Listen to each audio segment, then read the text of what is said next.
federal law will result in over $500 million less in tax revenue for Massachusetts than state budget writers predicted. 22 News State House reporter Olivia Ray breaks down budget chiefs' options to recoup major lost revenue. Faced with a new federal law cutting $650 million out of the projected tax revenue for the Bay State this year, top budget officials are weighing their options to make up for the loss.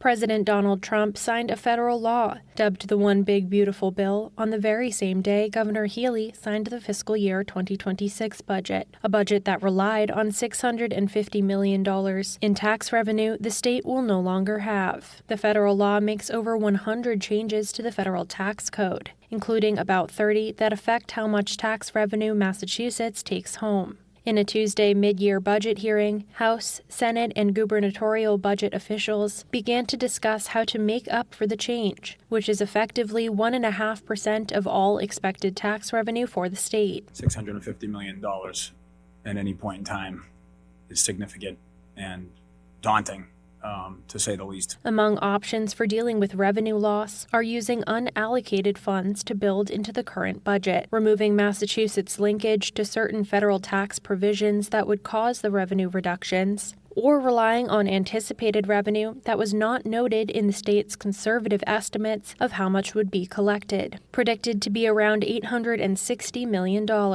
When asked whether they would consider dipping into the state's massive $8 billion so-called rainy day fund, the Senate budget chair told reporters they have plenty of other avenues to explore first.